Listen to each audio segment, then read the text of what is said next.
the next hour, we will have the official launch by Minister of State, Mr. Peter Burke.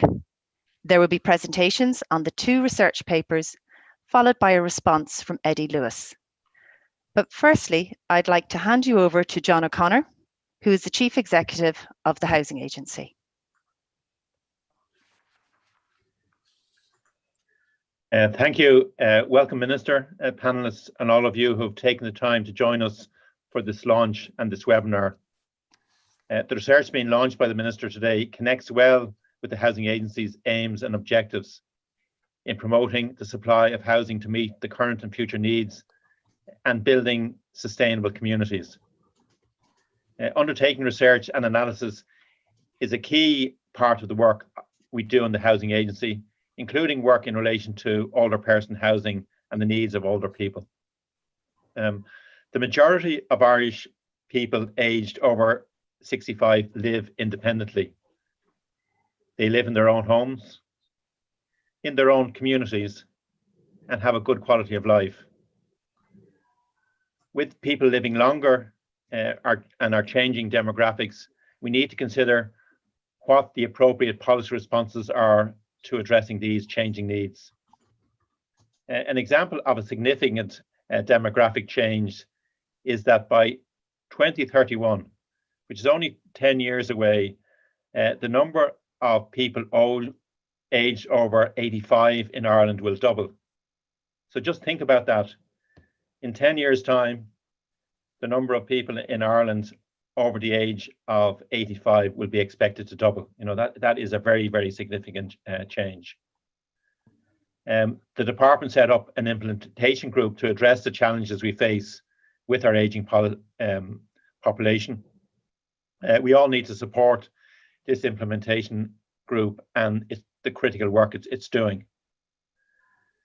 The overall policy objective is about facilitating and promoting a variety of housing options for older people to remain living in their communities, including providing an appropriate level of supported housing.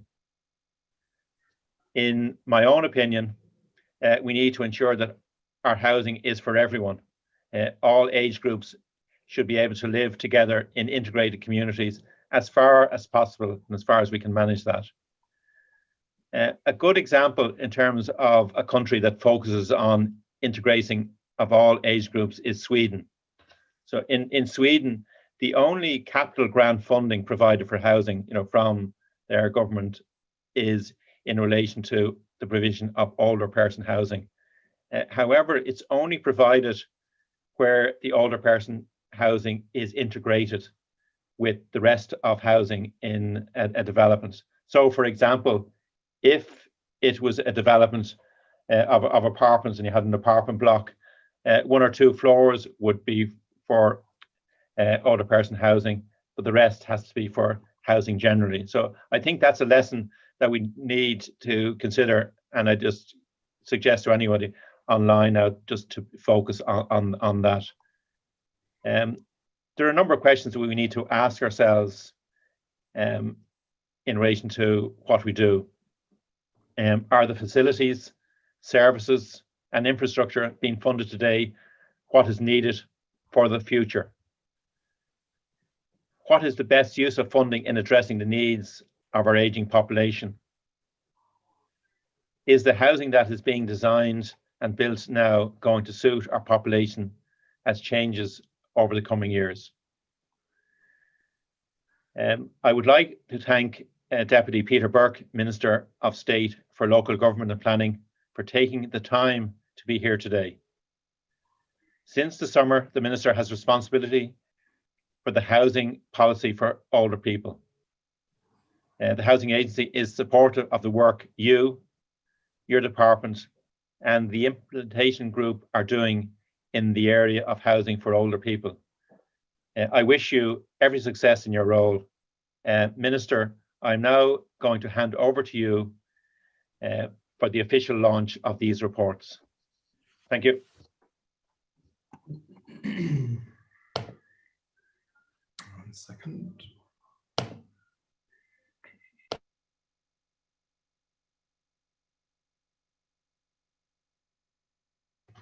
Minister, sorry to interrupt you. We just can't hear you right now. Now can you hear me? Yes, absolutely, we can. Thank you. That's great. Thanks very much. Thanks very much for the invitation to launch both these papers. And I'm very pleased to be with you here today at the Housing Agency webinar to launch these two publications, which make a valuable contribution into the development for housing for older people and the implementation of the 40 actions in the housing options for our ageing population joint policy launched by the department and in conjunction with the Department of Health in February 2019. They're obviously very changed times in that we deliver these launches and events, which are very challenging for everyone. So I thank everyone for making the effort to try and progress this under difficult circumstances. The joint policy statement arose from specific commitments in Pillar 2 of Rebuilding Ireland on progressing the housing needs of older people through a cross-departmental approach. I know the considerable work has already been carried out by the two departments, and I was delighted earlier on this year to be assigned responsibility in this role and this crucial policy development for our older citizens. We're often hear the call for agencies to use joined up thinking, where solutions are needed in difficult situations, and the policy statement combined with the work of the implementation group is an excellent example of such an approach. And I absolutely commend all the work for those involved in delivering both these papers. In fact, the work started back in 2017, much before my time in the department, with the Department of Housing and Health came together to frame this policy. Population projections in 2016 indicated that the number of people that will be over the age of 65 in Ireland are expected to reach 1.4 million by 2041, or about 23% of the total population, while those over 80 years of age will also quadruple over that same period.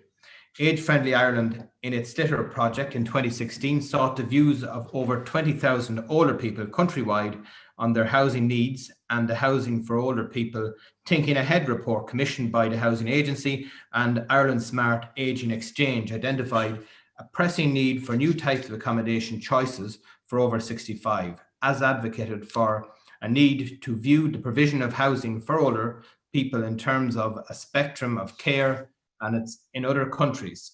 The research also identified the wishes of older people to age in a place not necessarily in their original family home, but in a community of their choosing.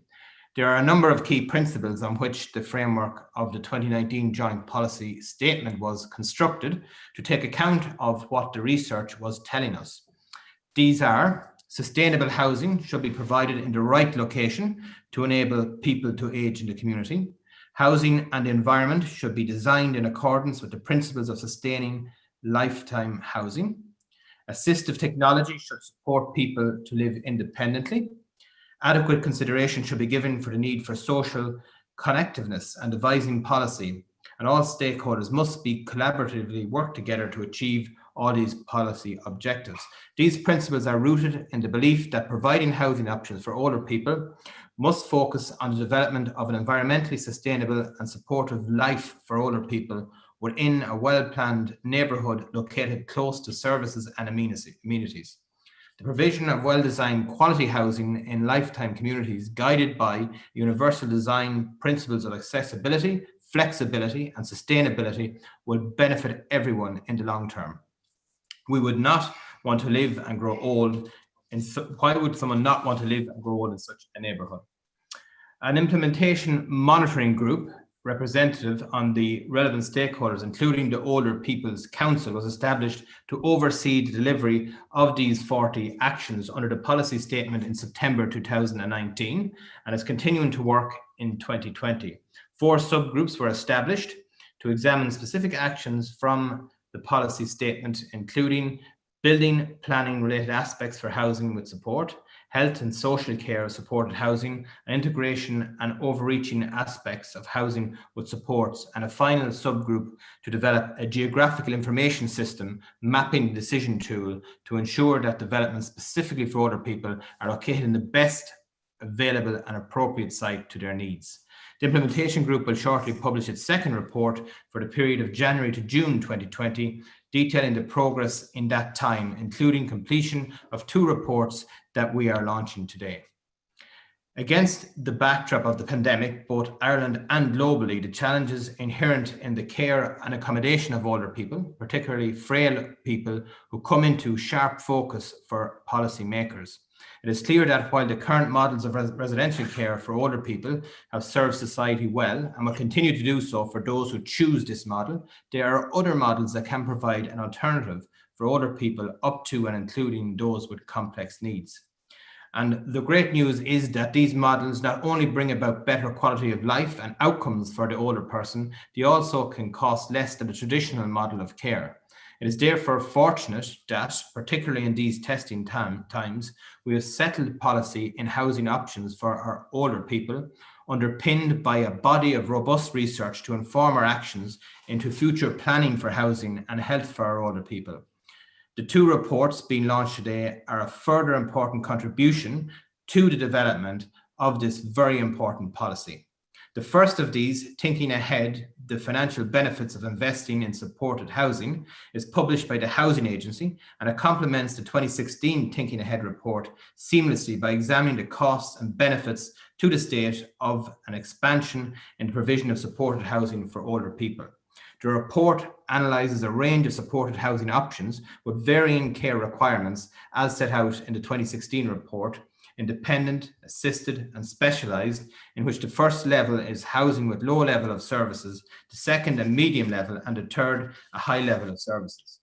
The findings in the report demonstrate that there are considerable financial benefits for the state from investment in such housing. It compares the cost of providing these 3 supported housing options to a number of alternative scenarios which it assumed that supported housing is not available. The report estimates that investing in an additional 11,400 supported housing units over the next 10 years could potentially generate annual benefits of approximately 53 million to the state. The modelling shows that the estimated benefits of each of the 3 models of supported housing apply to both social and privately funded models of supported housing, even when the highest level of care is required in a specialised living model. The type of research is important because while we can all imagine the social benefits of providing supported housing, it tends to be assumed that this will cost more, and it is important to understand that not only are there clear social benefits, but there are also very clear economic rationale for increasing the provision of supported housing in models for our communities. I am confident that this report will contribute in no small way to the development of policy on supported housing, and I can congratulate Rosalind Malloy and her colleagues, Rory Mulholland, on their work.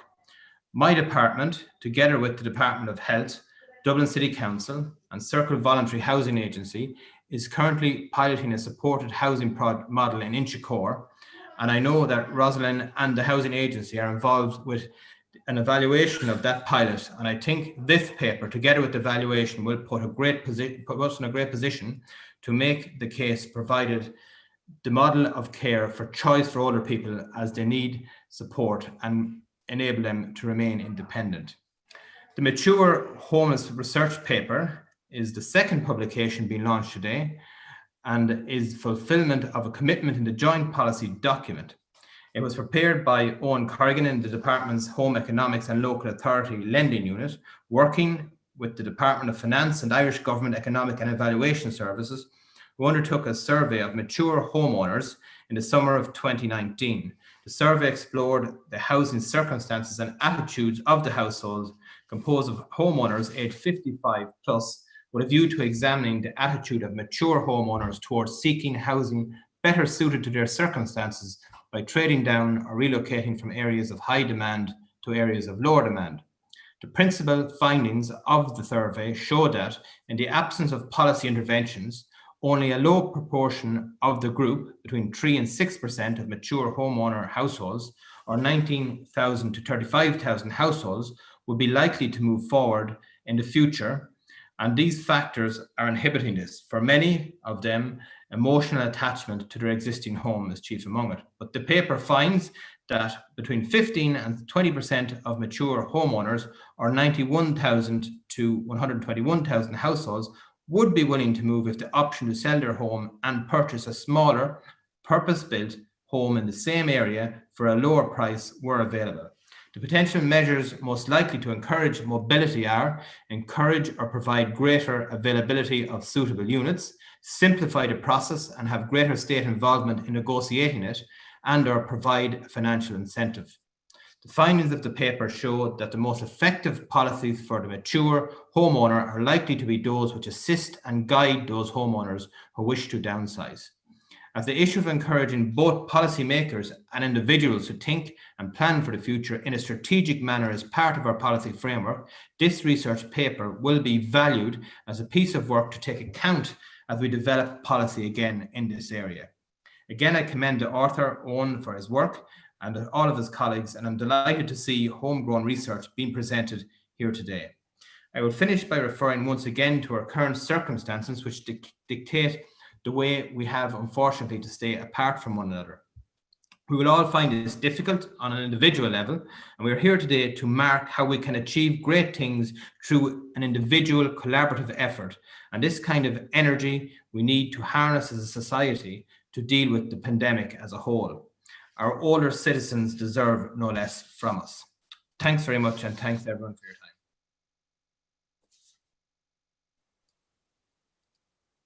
Thank you, Minister. Thank you very much, Minister. Thank you for your words and for the officially launching the two papers. I think one thing which is very clear from what you've said is the benefit of the joined up approach being taken now by the departments and the agencies in the area of housing for older people. And I think also the belief that as well as providing housing options for older people, the focus must also be on developing sustainable and supported housing in well-planned neighbourhoods. So next we're going to hear a presentation from Owen Corrigan. Owen, as you've heard, is an economist with the Economic and Evaluation Unit in the Department of Housing, and he's the lead author of this paper on the attitudes of mature homeowners in Ireland. After Owen, we're going to go straight through to a presentation that's been pre-recorded by myself and Rory Mulholland on the paper on the financial benefits of investing in supported housing.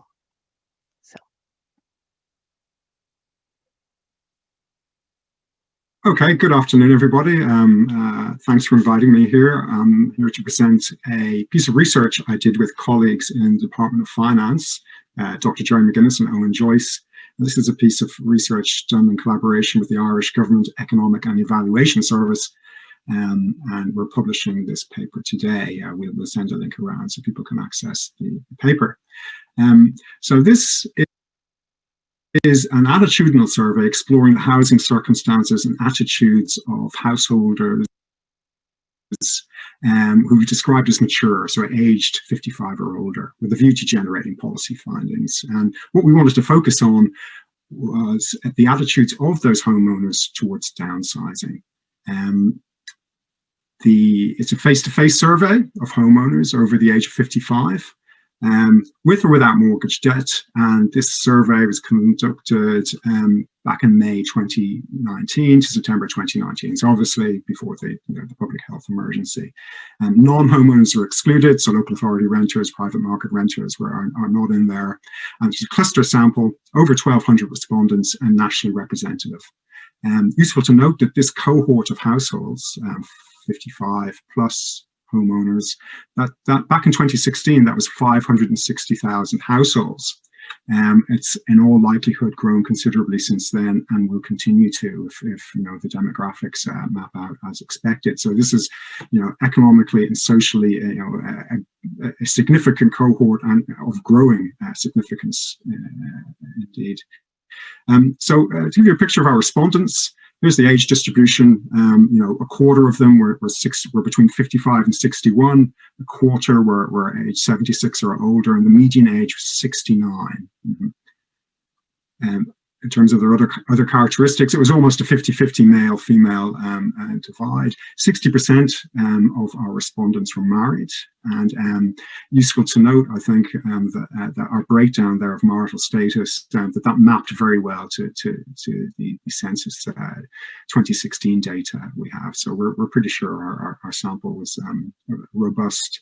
And in terms of their economic status, almost 70% are retired or have never worked, with another 25% still in the labour market. We asked a lot of questions about their homes.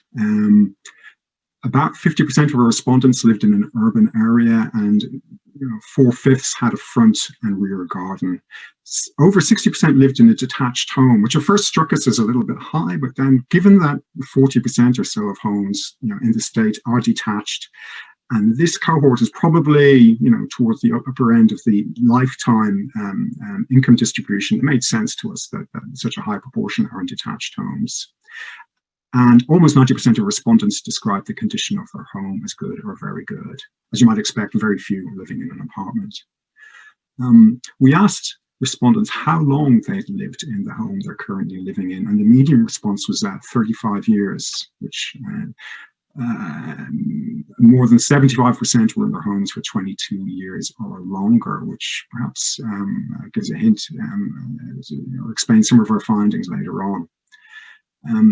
We asked respondents how many bedrooms they have in their home, and then how many bedrooms are in regular use. So the teal distribution there in the graph, that shows how many bedrooms there are in the room. The median was 3. And then the overlaid red distribution there is how many bedrooms are in regular use. So you can see the shift there downward, which suggests, which shows really that there are a large number of houses which are arguably underoccupied.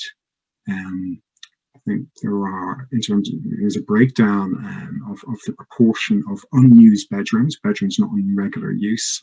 For instance, the number of bedrooms not in regular, or the number of respondents having 2 unused bedrooms the proportion was about 36%. And then mapping that out to society in general, based on our estimates, that's somewhere between 200,000 and 235,000 homes out there, which is not inconsiderable. We also asked respondents to give us a valuation of their home. Now, one might think that, given so many of these households have been in place for so long, high duration of living in the same unit, that perhaps, not having transacted, they might not have a very good, sense of what the home is worth. We have to remember that these homeowners will be, providing a local property tax valuation quite regularly, and I think in the main people would have some sense of what their home is owned. In any event, the median response was somewhere between 200 and 300,000, but there was quite a lot of variance there, as you can see in the graph. We were obviously interested in mobility. We asked, as things stand, what was the likelihood of a respondent moving at some stage in the future? And only 4% said they were either extremely likely or very likely to move. So that's less than 30,000 households of the 559,000. We asked what the reason was, the primary reason why they were unlikely to move. And over 50% said it was an emotional attachment to the home. I think this is an interesting finding, because a lot of the literature and conversations about this topic focus on the community network and ties people have, and friendship and so on. And whilst that was there, we see 15% of people stating that's the first reason. Over 50% are saying actually it's something else. It's their relationship to the structure they live in, the home, presumably the memories and so on, that are implicit in that. Economic reasons were were not major. So passing the home to the next generation, transaction costs and financial barriers and so on, they were 10% or so of first reasons. We asked respondents, we gave respondents 5 hypothetical measures, and asked them how likely they would be to move if these hypothetical measures were introduced. Now, I should be clear; these are measures which are either frequently discussed or have occurred elsewhere, but they're apart from the first part, they're by no means policy proposals here in Ireland.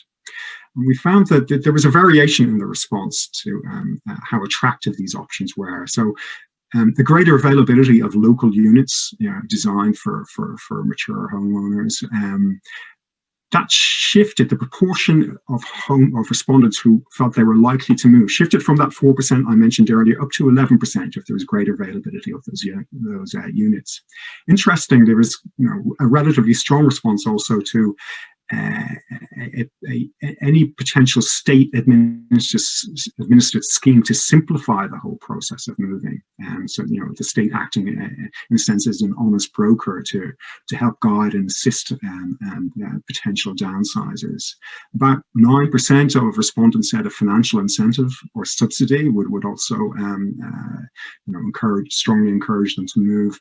Whilst a financial product offered by the financial institutions such as bridging loans, so on, that was less attractive, just 5%. And any kind of government or local authority charge related to excess bedrooms, that was again that minimal impact, just 5%, so they would be likely to downsize under that circumstance. So I suppose what seems to be coming out, our interpretation of this is that measures that would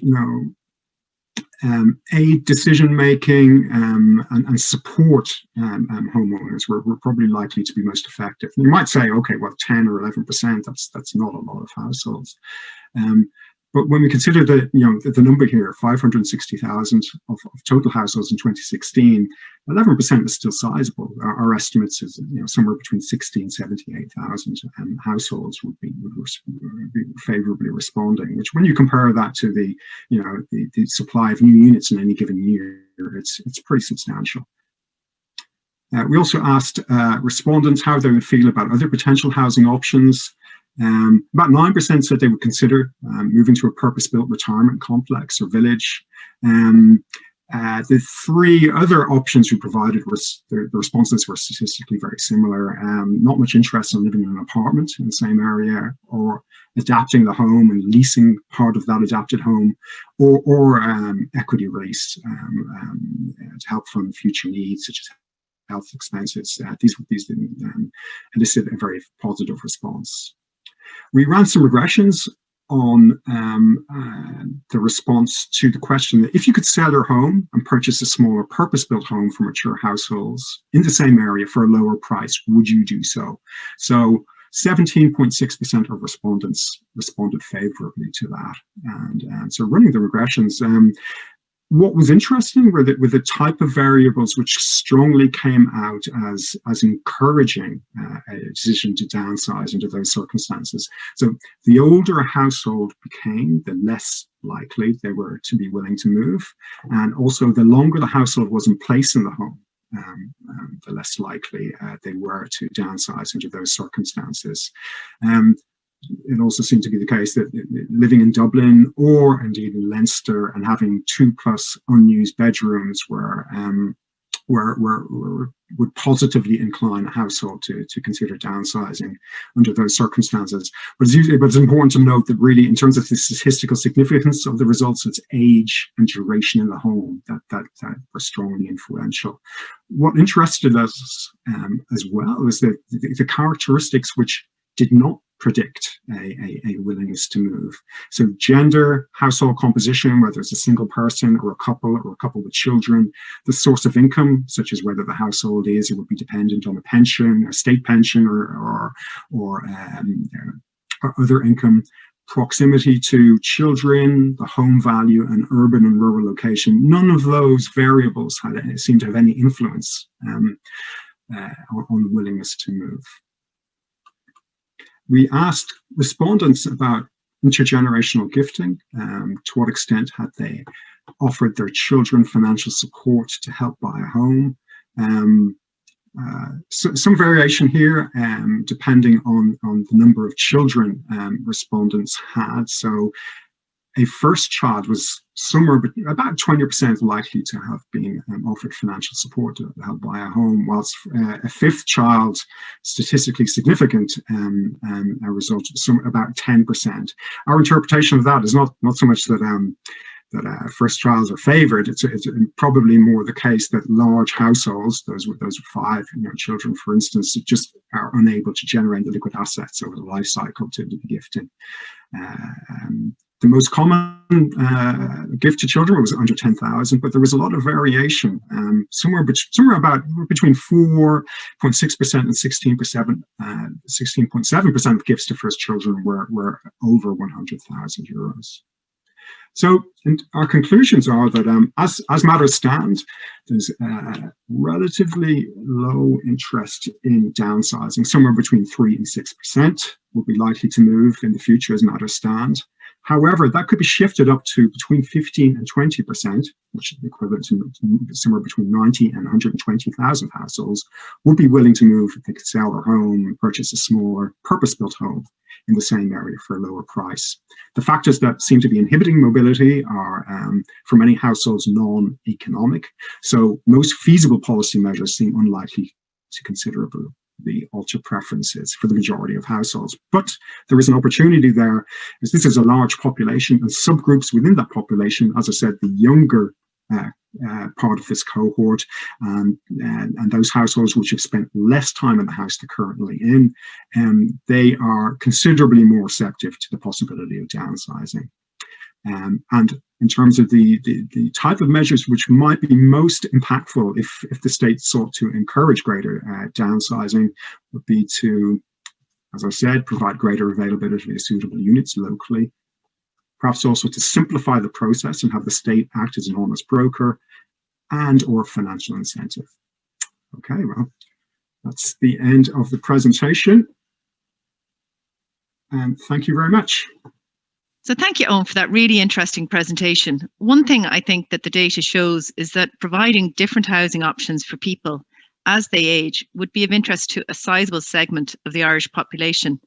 And I think it links really well to what my colleague Rory Mulholland and I are now going to talk about. This is research that we carried out to see if it would make financial sense to the state to invest in supported housing for older people. And we're going to show you that it would. This paper is actually the third in a series of thinking ahead reports carried out by the Housing Agency in the area of housing for older people. In 2016, the Housing Agency published its first thinking ahead report with ISACs. And one of the findings in this was that there was a need for, but a lack of, housing specifically built for older people, or what we're going to call for the rest of this presentation, supported housing. In 2018, the Housing Agency produced more research in this area when we provided case studies of 19 really good examples of supported housing in Ireland. This paper is the natural next step in the work that we have been doing. So I'm just going to share my screen now with you.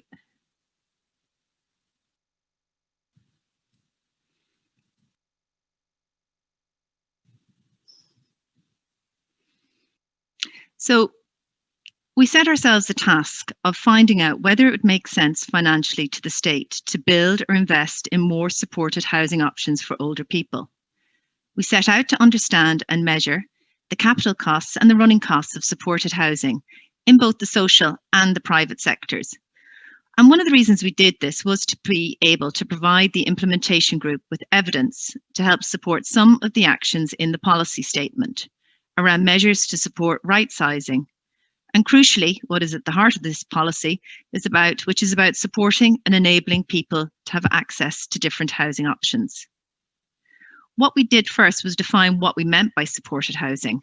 And I think once we had that answered, we then had to ask what it costs to build and run this type of housing.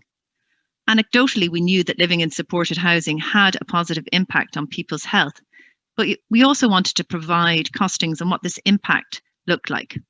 And finally, in order to work out if investing in this housing made sense, we asked what are the financial costs or benefits to the state if it did nothing. And so we costed out the counterfactual, where people would be living in the absence of supported housing. We realised that supported housing has different meanings, and I think this is something that potentially down the line greater clarity and definitions may need to be provided. Throughout the paper, when we refer to supported housing, we mean housing that falls broadly into the categories of 4, 5, and 6 in this diagram: independent, assisted living, and specialised living. These have different levels of services associated with them and different running costs and capital costs. I think that the next 3 slides will make it a bit easier to understand what we mean. So here you can see pictures of Ballygall, which is run by Fold, Collivat Court and Broom Lodge run by Clwyd Housing. In all of these, people have their own front doors, their own external private spaces. People live independently with as much or as little interaction with others as they want. The housing is secure with personal alarms or an emergency response system in place, and there normally wouldn't be any health or medical supports, but a caretaker or housing officer may be on site and often acts as a liaison with the public health nurse and other services. There may be communal rooms or cafes also as part of the scheme.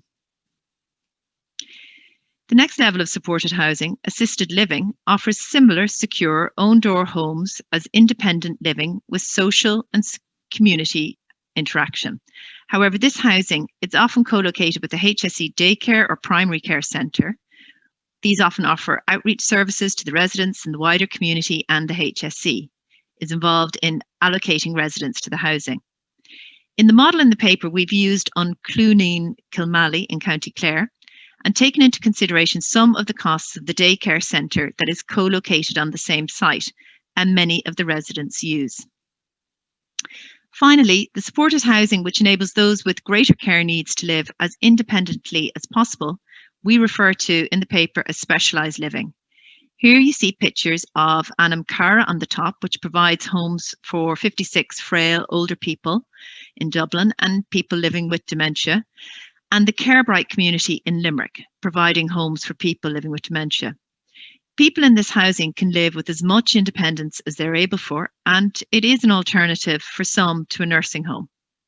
Anam Cara is used to provide the costings information for the model in this paper, though we also use the learnings that we took from the new Dublin City Council housing model that's being developed in Inchicore.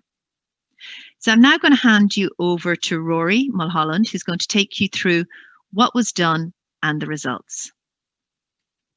Thanks, Rosalind. So in doing this research, as Rosalind stated above, we had 4 key areas which we wanted to look at. We asked, where would older people live in the absence of supported housing? We looked at the capital and running costs of supported housing and its alternative. We looked at the financial impact of the health and social care benefits associated with supported housing, and also what those benefits could look like across a wider population.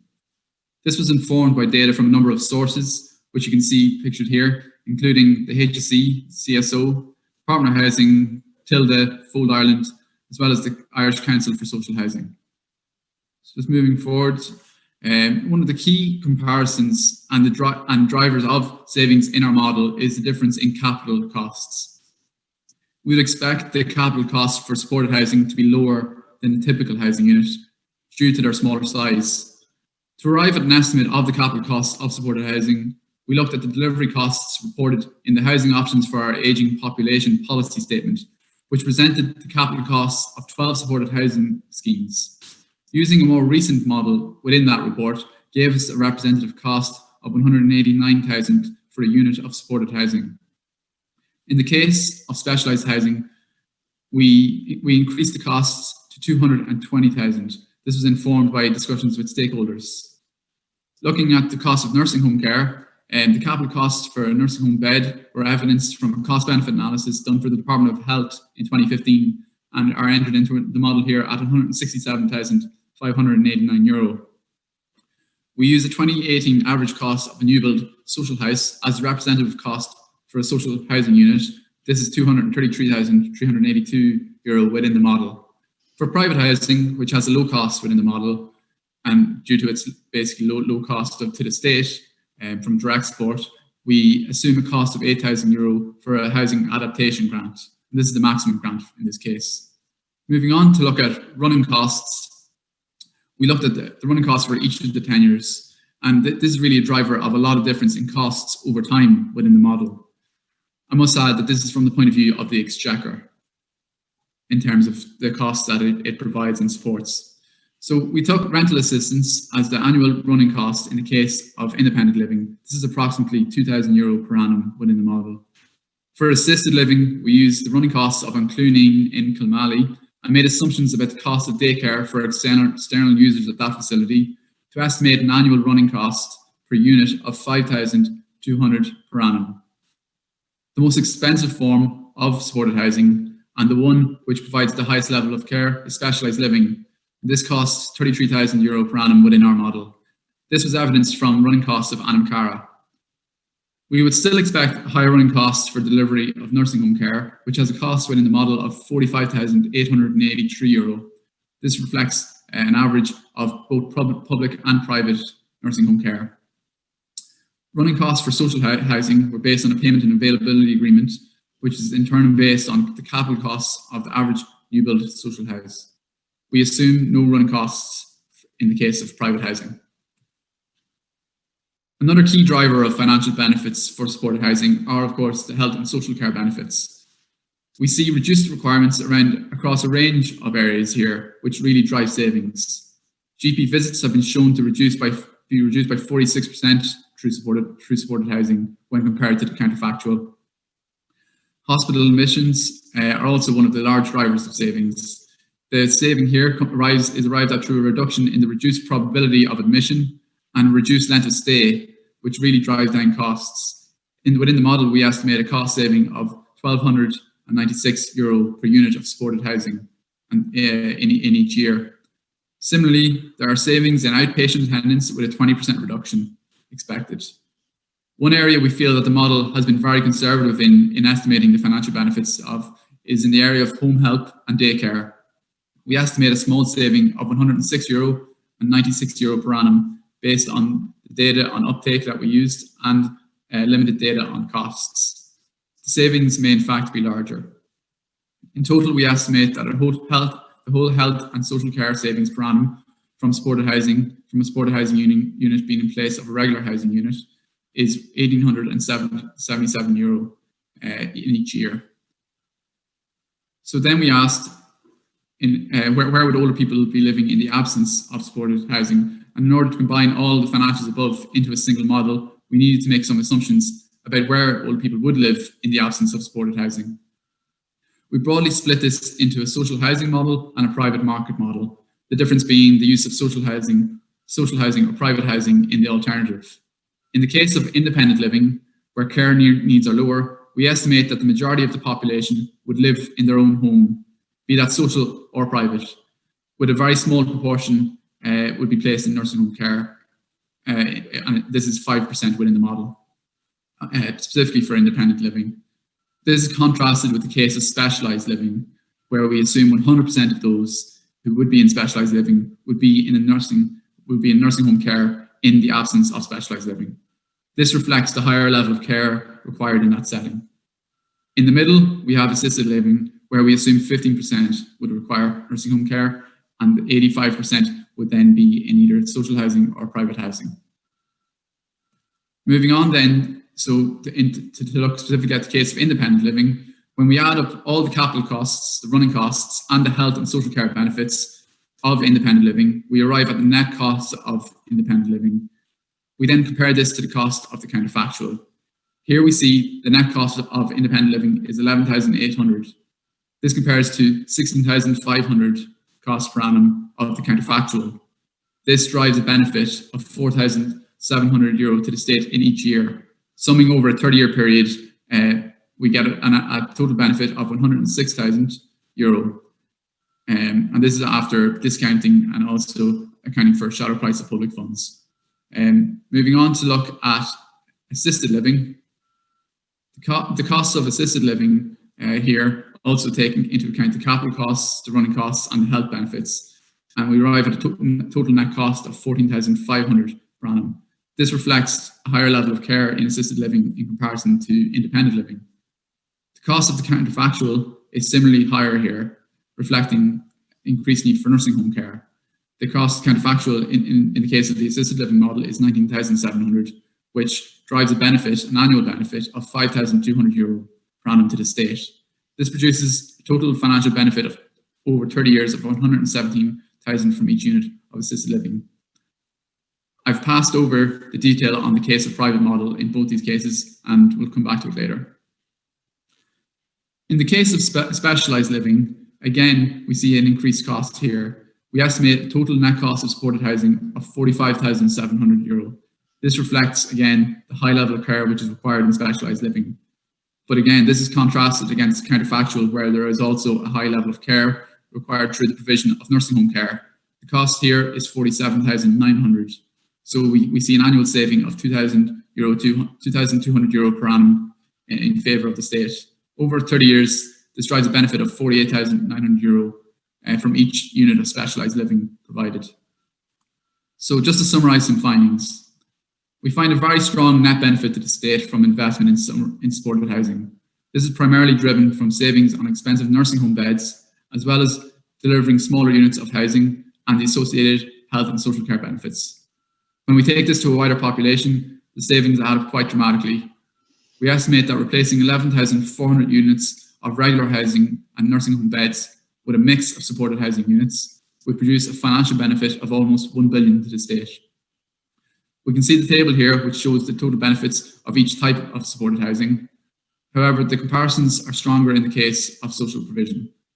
The significant savings available from private provision make no assumptions about the viability or funding model for that provision, which is an important caveat to bear in mind when considering the financial benefits.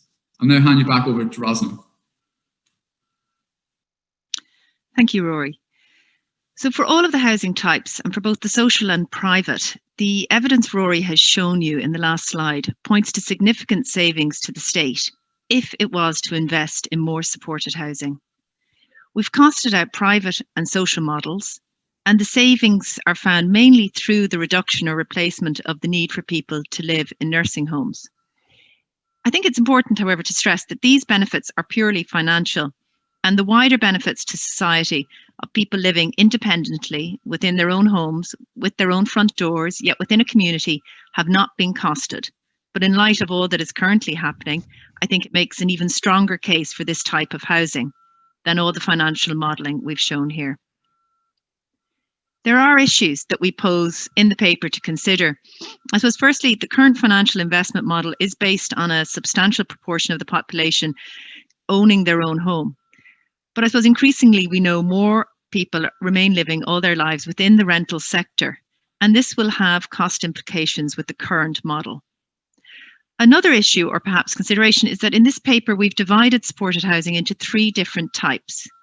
But if we look at the Dublin City Council Age-Friendly Pathfinder project in Inchicore, this is going to combine all 3 models in one. In the analysis, we've also separated social and private. However, currently it isn't as simple, and there potentially may be more mixed models where social and private residents live together in the same scheme considered within new funding models. And finally, within the context of private schemes, we believe more work would need to be done to understand the viability of the private sector model if this is to develop. So thank you very much for listening. All of what we've said today can be found in the paper up on the Housing Agency's website. So I'm now going to hand over to Eddie Lewis, who's going to respond to both Owen's paper on the attitudes of mature homeowners and our own paper. Many of you will know Eddie as he's spent more than 30 years working in the Department of Housing and has worked on many key housing policy reforms over that time. He now runs the Professional Diploma in Housing Studies at the IPA. Thank you very much, Eddie. Okay, good afternoon. Thank you, Rosalind, and also for the invitation to speak at the launch of these 2 important studies. I was wondering if the invitation had anything to do with the closeness of my age to the median respondent to the survey. I hope this does not raise expectations of some special insights on the matter. I note and appreciate Owen's description of those of a certain age as mature. Of course, this does not make them knowledgeable or wise. As I think is clear from the presentations, the authors approach the subject from very different angles, but this works well and the studies are actually quite complementary. They come together in focusing on the alternative housing options available for older persons who may want or need to make the choice to move home. In a world in which governments are increasingly challenged to find the right balance between market incentives, regulatory controls, and persuasion, the paper by Owen and his colleagues has particular resonance. In the terminology of the behavioral economists, the government needs to be able to influence the choice architecture, if it is to promote the public interest. And we have seen with the efforts to address public responses to the pandemic, it is not always easy to get the message right. The survey carried out into older homeowners' attitudes towards downsizing and related questions is an important input into shaping the debate about how the government should approach this issue. Of course, it's not just about the message. You have to have real choices to offer people. And the second paper outlines in some considerable detail the economics underpinning public investment in different types of supported housing for older persons. Before responding to the reports directly, I should just like to remind anyone listening, echoing a point that was made earlier, that the papers being launched today are part of a larger research effort into the housing for older persons, an effort that underpinned the policy statement in housing options for an aging population. The studies need to be read as part of this major and growing area of study.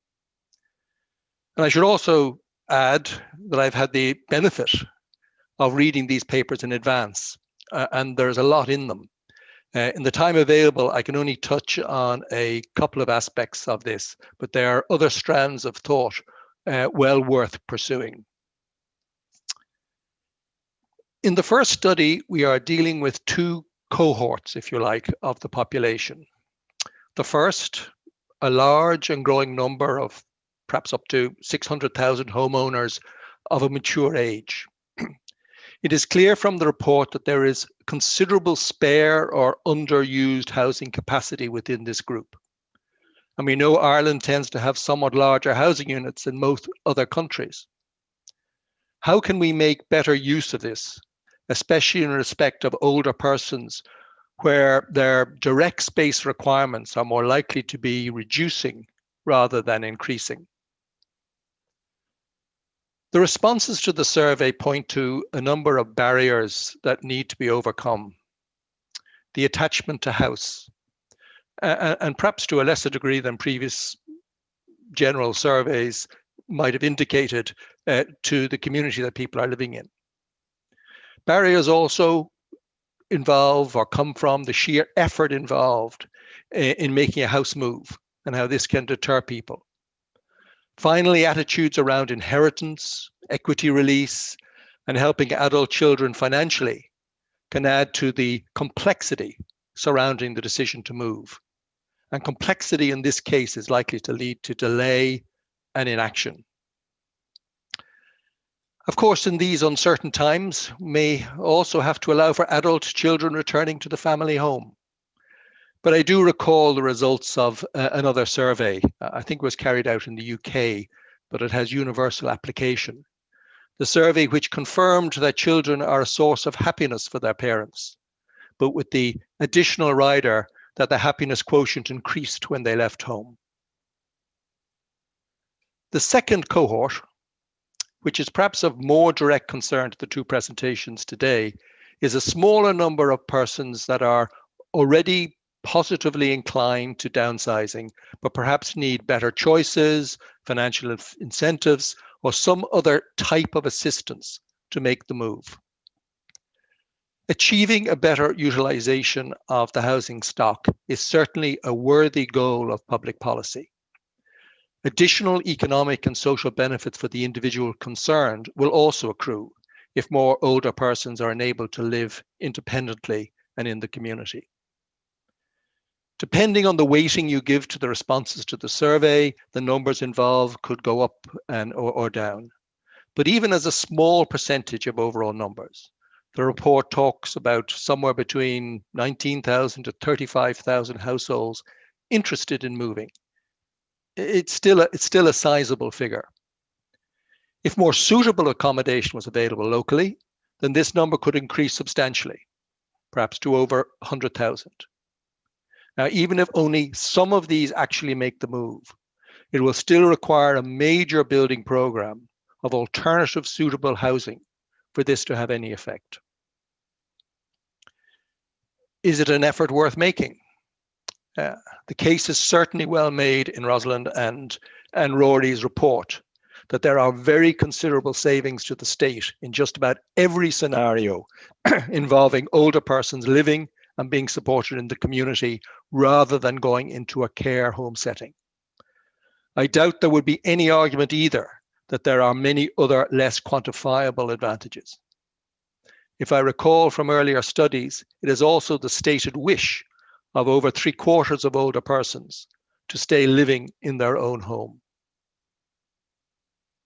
To achieve this, we need a combination of the right solutions, suitable accommodation and appropriate support packages around downsizing, and also a clear message that resonates with the target audience and moves them to either act on their desire to downsize or at least encourages them to think about it. But we have to recognize the challenges. The movement to smaller homes may not bring about any economic gain to the households concerned. The cost of new build is such that if the values that people put on their homes in the survey are anything to go by, then it's not going to generate a financial surplus in many cases. Indeed, the cost of moving to a new, purpose-built, smaller unit may not be affordable by households that would otherwise be open to moving. This suggests to me that there will need to be a strong element of state investment, either directly into social housing or into suitably designed support packages. Hopefully, this will include a re-examination of the Fair Deal scheme, which has littered the country with vacant properties. And this brings me to my second point, the importance of achieving a better understanding of tenure pathways. The familiar outline of the movement to and sometimes through the different support levels, which Rosalind and Rory set out very clearly in their paper, represents something of an ideal. The reality, I suspect, is that the key behavioral pattern is to hold on in the family home as long as possible, until for medical reasons it is no longer comfortable or even safe to do so. Perhaps the one area of questioning that I would have liked to see expanded relates to the suitability of a household's existing accommodation for long-term living. Housing might be unsuitable for a variety of reasons, because it's too isolated. There might be mobility issues moving around within the house, that it's difficult to heat. It might have poor facilities. These are all concerns that came up in earlier surveys. It would be interesting to get a better sense of the current attitude of households around the long-term suitability and adaptability of their existing accommodation. The very fact of asking the question may help raise awareness of the need for older persons living in the family home to think about making future plans. We spend a lot of time promoting the importance of taking out a pension at a young age. We need to expend a similar amount of effort advising older persons of the importance of planning for different supported housing outcomes. I suspect that many who may have indicated at this point that they have no intention of downsizing would acknowledge that this may be forced upon them at some time in the future.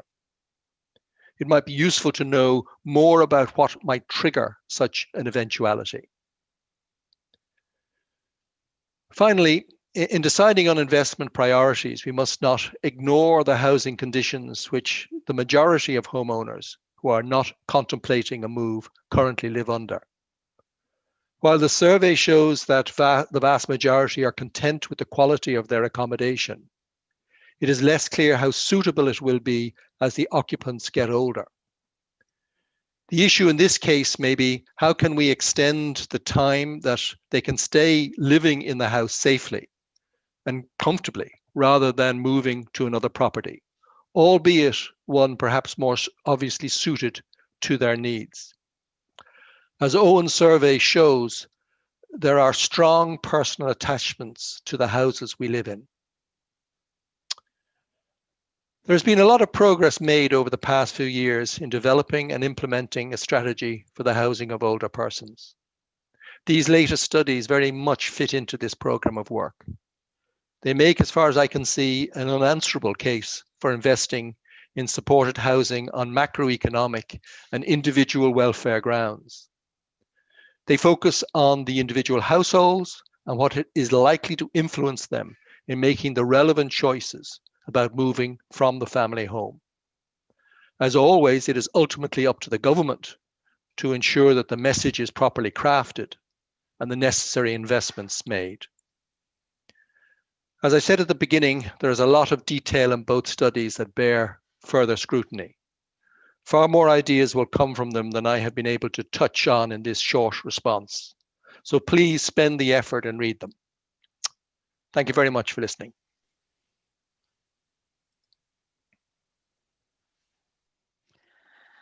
Eddie, thank you. Thank you very much. I think you really were able to kind of take those two papers and break them down and kind of hone in on the really interesting points that are in there. I suppose with all of it, it goes without saying when we go back and look at the policy that it is about options and enabling people to have those options. And as you say, majority of people are living in their own homes, in their own communities, and that's where they're going to stay. But it is, I suppose, about the choice that we've been focusing here today on. I also think, you know, you mentioned the financial viability, and I would say, yes, that is something. It's not straightforward. And I think there will be, as you say, more work will come out of the research that we've done. I just want to open up now to the Minister, just to give him the opportunity, if there is anything, Minister Burke, that you'd like to say before we start to draw things to a close. The Minister had to disconnect just a few moments ago, Rosalind. So. Okay, well, that's fine. So what I'd like to say, I suppose now is, you know, many of you have questions. Some were coming in there and we were answering them. Both of the papers are up on the Housing Agency's website. And I think a lot of what you were asking will, great. A lot of what, some of the questions that you will have, you'll be able to find out there. And if not on the papers, their contact details, my contact details, Owen's contact details are there, and Rory's, if you'd like to kind of come back to us with questions. So now on behalf of John O'Connor and my colleagues here in the Housing Agency, I would like to firstly thank the Minister for launching the papers and for what he said. I'd like everyone to thank everybody who's helped make today work, especially Gemma on the difficult technical side, the communications team here in the agency, and obviously Owen, Rory and Eddie, as well as the Minister, for their words. And I'd like to thank everybody for listening. Thank you very much. Thank you, everyone. That concludes today's session. Have a lovely day.